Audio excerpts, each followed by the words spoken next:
Pada tahun 1991, rakyat Soviet biasa beratur selama berjam-jam di stesen minyak yang kosong.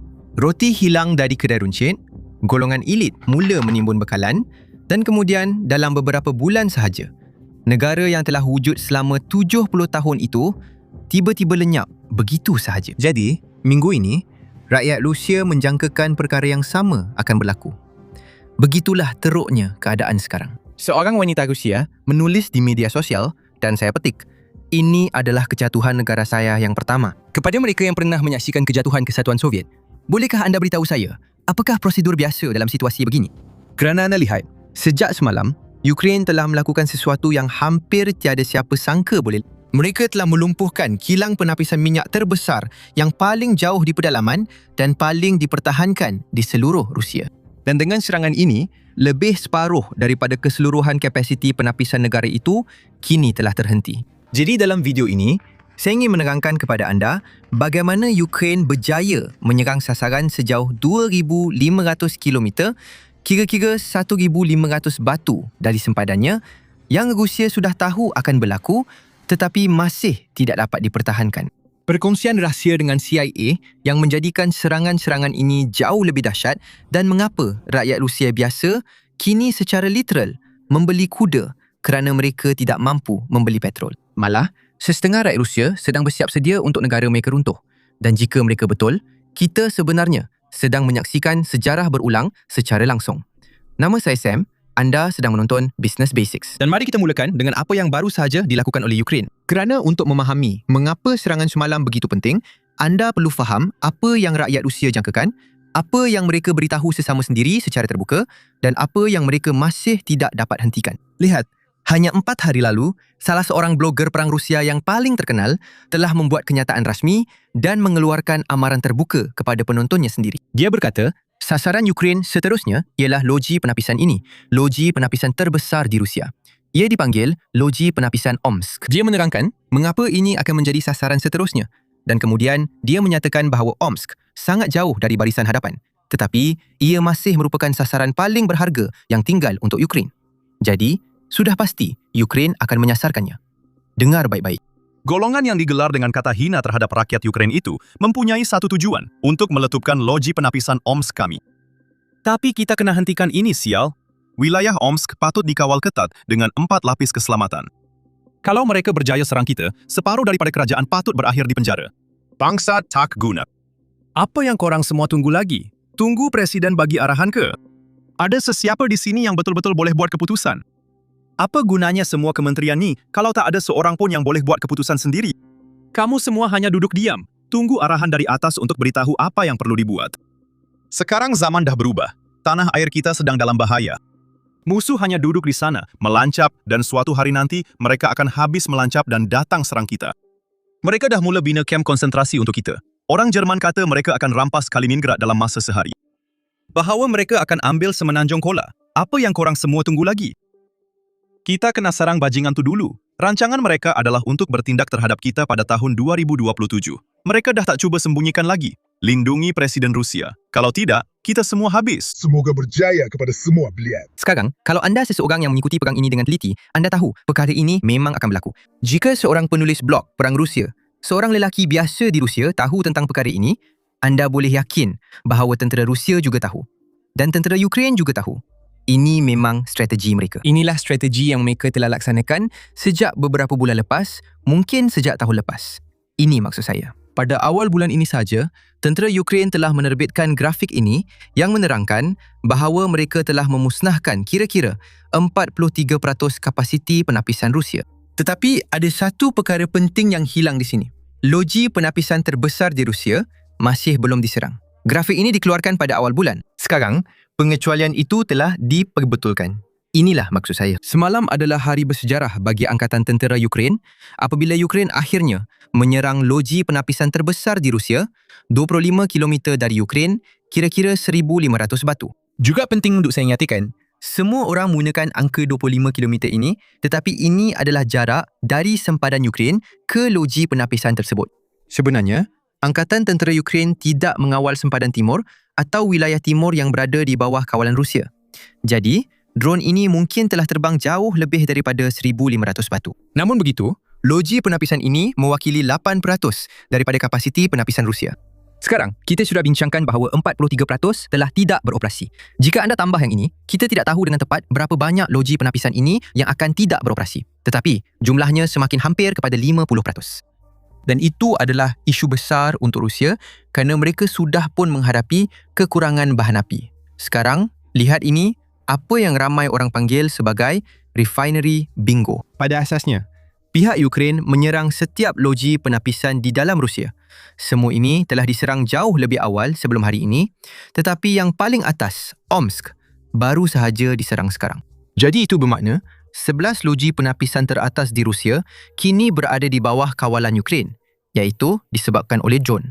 Sekarang, sudah tentu, perkara penting yang perlu dinyatakan di sini ialah hampir semua loji penapisan ini telah diserang beberapa kali. Jadi itu bermakna, kita boleh menjangkakan perkara yang sama akan berlaku di Omsk. Saya pasti ia tidak akan mudah, terutamanya jika Rusia mula meletakkan lebih banyak pertahanan udara di kawasan yang digunakan oleh Ukraine. Namun begitu, Rusia juga boleh melakukan perkara ini dengan loji penapisan lain, tetapi mereka masih belum dapat menghentikan drone Ukraine. Jika kita anggap perkara yang sama berterusan, itu bermakna loji penapisan Omsk, walaupun ada unit yang masih berfungsi, ia juga akan dihentikan operasinya tidak lama lagi. Sekarang, seperti yang anda semua tahu, kami ada reaksi dari lapangan. Kami ada klip daripada orang yang berada di sekitar loji penapisan itu dan mereka merakamkan semuanya secara langsung. Yang pertama adalah yang paling lucu kerana lelaki itu melihat loji penapisan terbakar. Dan perkara pertama yang terlintas di fikirannya ialah, "Hey, kawan-kawan, akhirnya mereka berjaya mengenai loji penapisan kita." Jadi, pergi ke stesen minyak sekarang dan isi minyak kerana keadaan akan menjadi semakin huru-hara. Ini yang dia katakan. Dengar sendiri. Loji penapisan sedang terbakar. Sah. Jangan pedulikan cerobong api itu. Apa yang anda patut perhatikan ialah bahagian ini. Mereka mesti telah mengenainya kira-kira 10 minit yang lalu. Saya tak dengar sebarang bunyi. Saya berada jauh dari sini. Tapi saya dapat melihat seluruh kejadian dengan jelas dari sini. Jadi jangan buang masa sekarang. Sesiapa yang ada kereta dan sedang tengok saya, pergi ke stesen minyak. Terutamanya sebab hari ini mereka telah menarik balik hat untuk tong Jerry. Kalau anda tak tahu, hari ini, ambil tong Jerry anda, pergi ke stesen minyak, dan beli sampai titisan terakhir yang tinggal. Hari ini memang serius. Betul-betul serius. Barisan akan jadi sangat panjang. Masalahnya, saya tak ada tong Jerry dengan saya. Saya tinggalkan di garaj. Sekarang akan ambil masa untuk sampai ke sana, sebab garaj itu jauh. Jadi, ini ada maklumat langsung untuk awak. Saya tunjukkan maklumat ini terus dari sumber utama. Sekarang, klip seterusnya sebenarnya adalah rakaman sebenar. Ada seseorang merakam drone yang masuk ke kilang penapisan dan serangan itu berlaku. Sekarang, seperti yang anda semua tahu, YouTube tidak gemar klip seperti ini kerana ia menunjukkan kerosakan, mungkin juga orang yang cedera. Kita tidak tahu dengan tepat kerana kita berada jauh dari situ. Tapi walau bagaimanapun, kalau anda semua boleh bantu kami sedikit, tekan butang suka dan langgan di bawah. Ia membantu kami dalam algoritma dan kami boleh terus tunjukkan kandungan seperti ini. Ini, sila lihat. Sial, apa yang kau cakap ni? Satu lagi drone sial datang. Tengok ni sekarang. Ini sialan. Mereka tembak dari semua arah. Mereka tembak dari semua arah. Itu dia. Bam. Kau nampak tak? Ya Allah, sial betul. Sial betul. Persetankan semua ni. Kami akan kembali. Kemudian klip seterusnya, ini mungkin orang yang sama atau mungkin seseorang yang merakam dari posisi yang sama atau berhampiran mengira setiap drone Ukraine yang menghampiri kilang penapisan itu. Dan kemudian dia mengira berapa banyak drone yang sebenarnya berjaya ditembak jatuh oleh pemintas Rusia. Dan biar saya beritahu anda, nisbah akhirnya, itu bukan sesuatu yang membanggakan untuk pertahanan udara Rusia. Jadi, lihatlah peta ini sendiri daripada pemerhati ini.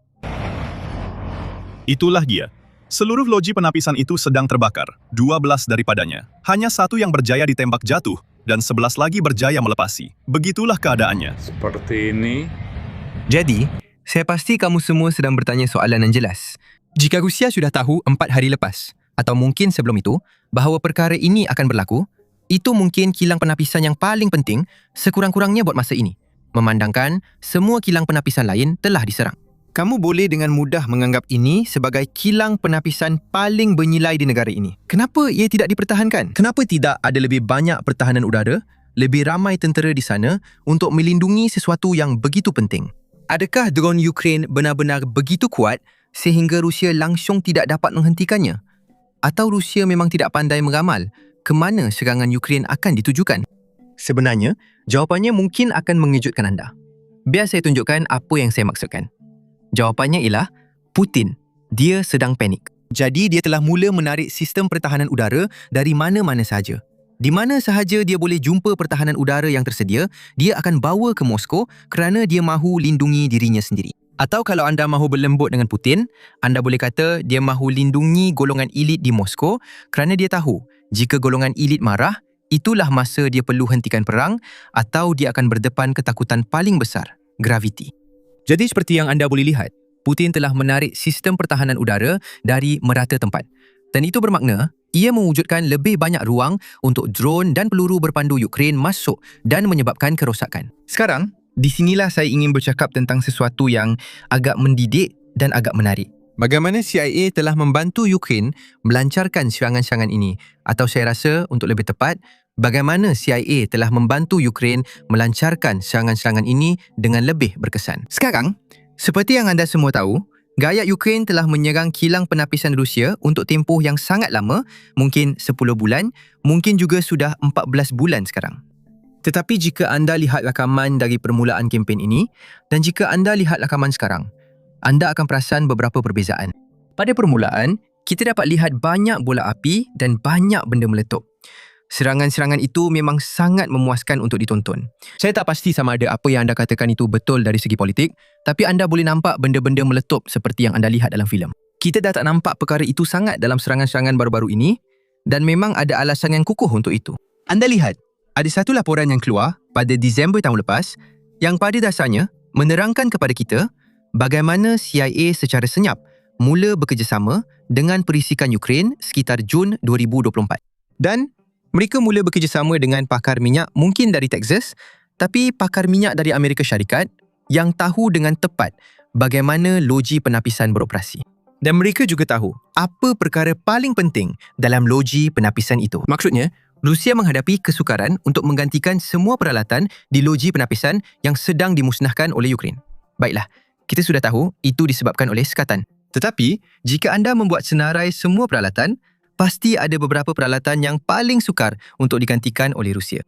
Dan CIA berkata, hey, bagaimana kalau daripada menyerang dipot bahan api yang sememangnya menyebabkan kerosakan, anda musnahkan bahan api yang disimpan di dalamnya, anda musnahkan dipot itu, mereka memang menyebabkan kerosakan kepada Rusia. Tetapi jika anda mula mensasarkan peralatan yang sangat-sangat sukar untuk digantikan dan sangat-sangat penting untuk operasi kilang penapisan itu, jika anda musnahkan peralatan itu bermakna kilang penapisan itu mungkin tidak dapat beroperasi selama berminggu-minggu, mungkin berbulan-bulan. Dan itu sangat penting memandangkan apabila projek ini bermula, rakyat Ukraine memang mempunyai jumlah drone yang terhad. Jadi, jika anda mempunyai jumlah drone yang terhad, anda mahu sasalkan perkara yang memberi pulangan paling tinggi untuk pelaburan anda, memberi pulangan pelaburan ROI paling banyak, asas pelaburan saya rasa. Jadi, sepanjang projek ini, sepanjang semua rundingan dengan pakar-pakar dari seluruh industri, mereka sampai kepada satu jawapan yang dipanggil coupler. Sekarang, saya sendiri tidak tahu apa maksudnya. Saya dari Houston, tapi saya langsung tak tahu bagaimana industri minyak berfungsi atau bagaimana industri penapisan berfungsi. Tapi saya rasa coupler itu adalah nama panggilan untuk sesuatu yang penting. Satu perkara yang kita tahu ialah apa yang sedang disasarkan oleh rakyat Ukraine. Jadi, nama rasmi sistem yang sedang disasarkan oleh rakyat Ukraine dipanggil Unit Perekahan Katalitik yang ditunjukkan dalam gambar di skrin anda. Dan benda ini jauh lebih sukar untuk diganti dan itu telah memberi kesan yang sangat baik kerana kita sudah tahu loji penapisan Moskow yang disasarkan oleh Ukraine, katakanlah 2 minggu lepas, kini tidak beroperasi hingga akhir tahun ini. Jadi, lebih daripada 6 bulan, loji penapisan itu tidak akan kembali beroperasi. Dan itu boleh jadi disebabkan oleh banyak sebab, betul? Salah satu sebabnya, mungkin orang Rusia memang tidak mempunyai peralatan tersebut. Saya pasti mereka boleh membaiki loji penapisan itu dalam masa seminggu jika mereka ada alat ganti. Tetapi mereka tidak ada alat ganti. Itu bermakna mereka hanya perlu tunggu. Jadi, itu adalah sesuatu yang akan menjadi isu besar untuk Rusia. Dan semua ini adalah hasil usaha, sudah tentu, rakyat Ukraine, tetapi juga CIA yang bekerjasama dengan rakyat Ukraine. Semua ini sedang mencetuskan krisis yang sedang dihadapi oleh Rusia sekarang. Dan jika anda ingin tahu betapa teruknya keadaan itu, dengarlah wanita ini yang pada dasarnya sedang memikirkan mengapa dia masih tinggal di Rusia. Negara ini yang mempunyai begitu banyak minyak, tetapi anda tidak boleh mengisi minyak kereta anda. Apa gunanya hidup? Macam mana tempat ini boleh dianggap layak didiami? Itulah yang dia persoalkan secara terbuka. Dengar sendiri. Kawan-kawan, saya mula panik. Kita ada baki minyak cuma cukup untuk sifar kilometer. Lampu amaran minyak rendah sudah menyala sejak semalam lagi. Saya dah bercadang nak pergi isi minyak sejak semalam. Maksud saya tak tahu. Pertama sekali, Rusia mengenakan harga makanan yang tinggi kepada orang ramai untuk segala-galanya, untuk setiap perkhidmatan, untuk bil utility sialan ni. dan segala-galanya yang lain. Dan sekarang, kau tak boleh isi minyak kereta kau pun. Apa yang akan jadi lepas ni? Adakah pengangkutan pun akan berhenti beroperasi juga? Apa pula yang akan jadi lepas ni? Orang yang kerjanya melibatkan perjalanan atau memandu, Apa yang mereka patut buat sekarang? saya tak faham macam mana saya nak terus hidup di negara sialan ni. Apa yang saya patut buat? Mungkin ada orang yang boleh beritahu saya. Saya akan pergi dan isi minyak. Krisis ini telah mendorong sesetengah rakyat Rusia untuk membeli kuda. Pada abad ke-21, rakyat Rusia secara literal kembali ke zaman dahulu kerana begitulah teruknya perang ini bagi mereka. Sekarang, sebelum kita beralih kepada cerita tentang kuda itu, kita perlukan rehat meme sekejap. Dan saya tahu, anda semua suka meme yang kami kongsikan. Jadi anda tahu peraturannya. Jika anda suka meme itu, tekan butang langgan di bawah. Dan jika anda sudah melanggan, tekan butang suka. Jadi, mari kita lihat beberapa meme yang agak lucu hari ini. Yang pertama kita ada ialah daripada rakan YouTuber Jake Bro. Seorang lelaki Rusia sedang menunggu dalam barisan di stesen minyak. Dia berkata, saya dah cukup dengan semua ini.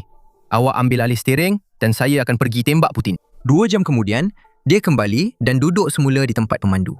Isterinya bertanya, awak dah tembak dia? Dia jawab, tak. Barisan untuk tembak Putin lagi panjang daripada barisan ni. Kemudian kita ada yang seterusnya, yang agak menyedihkan. Rusia, yang dahulunya merupakan pengeksport bijirin utama sebelum perang ini bermula, kini telah mengalami penurunan sebanyak 66% dalam pengeluaran atau hasil tuaian bijirin negara mereka, saya rasa.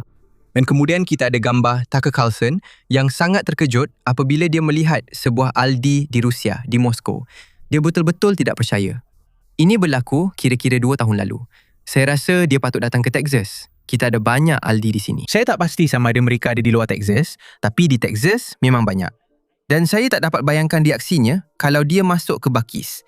Walau bagaimanapun, inilah meme terakhir. Dan ini sangat tidak sopan, terutamanya jika anda seorang yang cintakan Rusia.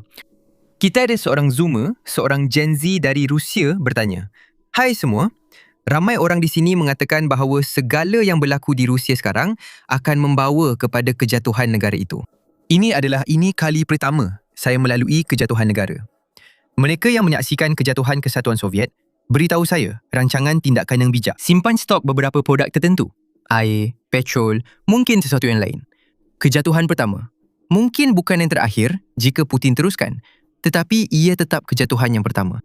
Sekarang, malangnya, ini bukan sepenuhnya satu jenaka. Terdapat orang di Rusia yang telah melalui zaman Kesatuan Soviet dan kejatuhan Kesatuan Soviet. Dan mereka mula menyedari persamaan antara apa yang sedang berlaku sekarang dengan apa yang berlaku pada masa itu.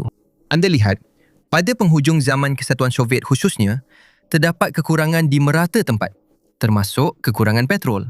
Sepanjang masa itu, Kesatuan Soviet merupakan salah satu pengeluar terbesar jika bukan pengeluar terbesar petrol atau minyak ketika mereka runtuh. Ramai orang mula menyedari persamaan tersebut dan ada seseorang yang sebenarnya berkongsi klip dari tahun 1961 sebelum negara itu runtuh yang menunjukkan bahawa, hey, orang ramai memang tak dapat membeli apa-apa. Lihat klip ini dan beritahu saya jika anda perasan sebarang persamaan atau tidak. Barisan panjang untuk petrol 93 oktana mencecah hampir 1 kilometer. Berapa lama anda sudah menunggu? Kira-kira 2,5 jam. Adakah ini keadaan darurat? Tidak, ini perkara biasa. Hello, bolehkah anda beritahu saya jika anda ada petrol 76 oktana? Tidak? Dan tolong jangan rakam saya sedang bekerja. Saya tiada masa. Anda perlu bercakap dengan pengurus. Jadi, adakah ini satu kecemasan? Saya tak tahu situasi apa yang kita sedang hadapi. Saya tak tahu apa yang berlaku. Saya dah memandu ke merata tempat. Tak ada minyak di mana-mana. Mungkin semua bahan api dah digunakan untuk musim menuai. Kalau bahan api itu digunakan untuk musim menuai, sekurang-kurangnya itu boleh difahami. Namun, bandar ini anehnya menjadi sunyi. Hampir tiada pelancong yang tinggal. Malah, penjual patung Matryoshka pun sudah hilang. Sekarang, inilah yang menarik. Selepas negara runtuh, tahun 90-an di Rusia memang sangat huru-hara. Para oligark sedang merompak aset negara. Yeltsin pula menjual apa sahaja yang boleh dijual untuk kekal berkuasa. Dan rakyat Rusia biasa, kehidupan mereka menjadi jauh lebih teruk sehingga mereka mula merindui kesatuan Soviet, sebuah negara di mana mereka tidak mempunyai kebebasan asas yang kita anggap biasa di Amerika Syarikat. Dan inilah yang membuka jalan untuk Vladimir Putin. Dia datang dengan janji kestabilan selepas kekacauan. Dia seperti pemimpin kuat yang Rusia mahukan. Atau ramai yang berkata dia ialah pemimpin kuat yang Rusia perlukan. Dan jika anda tanya seorang rakyat Rusia pada tahun 2000-an yang melalui zaman 90-an dan 2000-an, dia akan kata bahawa pada permulaannya, Putin melakukan tugas yang agak baik. Sekarang, anda boleh berhujah itu kerana harga minyak sangat tinggi, dia mempunyai banyak wang, dia boleh melabur begitu banyak ke dalam negara tanpa benar-benar perlu cekap. Seperti sesiapa pun boleh melakukan apa yang Putin lakukan dalam dekad pertama pemerintahannya. Tetapi, lihatlah ke mana dia telah membawa negara itu sekarang. Semua masalah yang dihadapi Rusia adalah kerana Putin mahu membina semula kesatuan Soviet, pencerobohan Georgia, pengilhakan Crimea, kemudian pencerobohan penuh ke atas Ukraine. Dan sekarang, rakyat Rusia tidak mempunyai minyak. Mereka mempunyai rizab minyak kedua terbesar, tetapi mereka tidak mempunyai minyak untuk kereta mereka sendiri. Ini membawa kita kepada kuda-kuda yang baru sahaja kita bincangkan. Krisis bahan api telah menjadi begitu teruk sehingga rakyat Rusia sebenarnya membeli kuda. Bukan sekadar bercakap mengenainya, mereka benar-benar membeli kuda. Dengar sini. Dan ini berlaku di Moskow sebenarnya, di mana penduduk Moskow atau apa yang anda panggil mereka, orang Moskow, kini membeli kuda di Moskow golongan elit. Dengar sini. Saya nak dapatkan seekor kuda untuk diri saya. Kita akan menunggang kuda. Itulah akibat yang bakal kita hadapi. Maksud awak kuda sebenar? Jenis yang awak kena beri makan rumput kering tu? Ya. Ia akan jadi lebih mudah dan lebih menarik. Awak rasa troika atau sesuatu macam tu akan mula lalu di jalan-jalan Moskow tak lama lagi? Memang dah ada pun dan mereka akan terus begitu. Sudah tentu. Sekarang, saya nak tegaskan, ini bukanlah satu anekdot terpencil yang saya tunjukkan kepada anda semua dan membesarkan-besarkannya. Kita boleh lihat data keseluruhan yang keluar dari media rasmi Rusia dan ia menunjukkan bahawa ini adalah satu trend. Lihatlah, ini adalah satu laporan daripada media rasmi Rusia yang dipanggil MASH, M-A-S-H. Dan inilah apa yang mereka katakan. Penternak kuda Rusia melaporkan jualan yang meningkat pesat disebabkan krisis bahan api yang berterusan. Walaupun kos memiliki seekor kuda agak tinggi, ia kini lebih murah untuk dipelihara berbanding sentiasa mengisi minyak SUV. Laporan itu menyatakan kira-kira 1,000 ekor kuda telah diselamatkan daripada rumah penyembelihan di Rusia akibat kenaikan harga petrol. Penduduk kampung kini semakin ramai membeli haiwan berkaki empat berbanding kenderaan pacuan 4 roda kerana ia lebih murah untuk bergerak dan anda boleh pergi ke hutan, hanya biarkan kuda makan jerami atau rumput, kemudian anda boleh kembali bertani. Kini, rakyat Rusia yang pernah melalui zaman 90-an tahu bahawa setiap kali negara itu kembali ke masa lalu, terutamanya dari segi ekonomi, ia akan mencetuskan pelbagai masalah tersendiri seperti ketegangan. Ketegangan sentiasa tinggi apabila orang ramai kehilangan segala yang mereka miliki. Dan itulah yang sedang berlaku di Rusia sekarang. Pergaduhan berlaku di merata tempat. Lihatlah, ada orang beratur di stesen minyak dan kemudian keadaan menjadi tegang.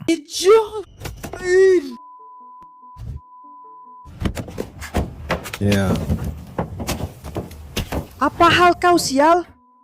Apa hal kau sial, Ling, sial? Sekarang, sudah tentu. Sekarang kami ada segmen eksklusif dari video khas untuk ahli kami sahaja.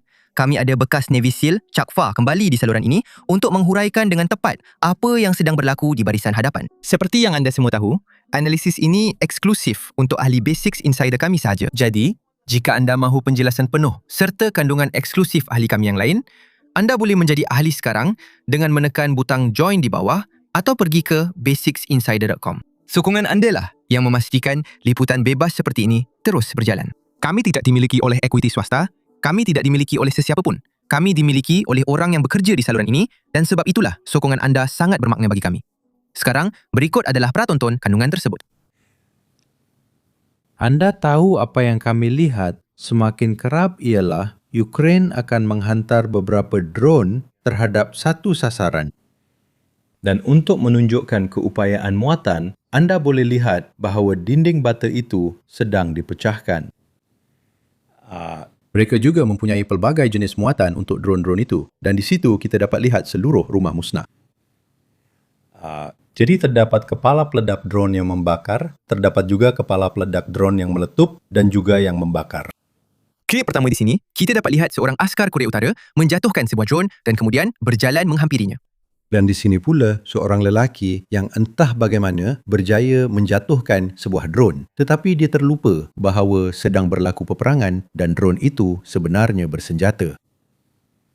Jadi adik-adik, kalau kamu berjaya menjatuhkan drone pandangan orang pertama, jangan buat seperti apa yang lelaki ini lakukan. Jadi benda itu sudah jatuh, ia sudah tidak terbang lagi, tetapi kameranya, elektroniknya, semuanya masih berfungsi. Ini dirakam oleh drone kedua yang memberitahu drone pertama letupkan kepala peledak itu. Jadi terdapat beberapa video lain seperti ini, di mana orang akan berjalan menghampiri drone yang telah jatuh. Dan sekali lagi, benda-benda ini kebanyakannya mengandungi kepala peledak charge berbentuk. Jadi, charge itu diorientasikan dengan cara tertentu, tetapi ia juga mempunyai letupan serpihan. Jadi, ia akan menghasilkan jet letupan anti perisai, tetapi ia juga akan melepaskan bahan serpihan letupan ke semua arah. Jadi, apakah prosedur terbaik untuk menangani drone? Contohnya jika anda berada di medan perang. Kalau anda berjaya jatuhkan ia, anda perlu melayannya sama seperti anda melayan peluru meriam yang tidak meletup, betul? Anda akan menjauhkan diri daripadanya dan anda akan panggil seseorang yang sepatutnya tahu apa yang mereka lakukan. Saya rasa saya akan berundur 300 meter dan tembak ia dengan peluru penjejak yang mungkin akan meletupkannya. Tapi sekali lagi anda tahu bahan letupan tentera sangat stabil. Sebagai contoh, anda boleh ada satu blok besar C4. Kalau anda tembak dengan peluru biasa, ia tak akan buat apa-apa. Ia memerlukan tekanan dan haba serentak untuk mengaktifkannya. Jadi kalau anda tembak drone yang jatuh itu dengan peluru penebuk perisai pembakar, kemungkinan besar ia akan meletup. Tapi perkara yang perlu dibuat ialah melarikan diri. Satu lagi yang saya nak tunjukkan ialah kepekaan lelaki ini terhadap keadaan sekeliling, kan? Jadi dia jatuhkan benda ini dan dia ada keadaan yang kami panggil dalam SEALs sebagai terlalu fokus pada satu sasaran. Dia hanya berminat dengan drone ini. Dia langsung tak tengok ke arah lain untuk perasan yang dia sedang dirakam oleh drone lain, kan? Jadi awak kena sentiasa berjaga-jaga tahu. Itu yang selalu kami cakap. Sentiasa peka dengan keadaan sekeliling.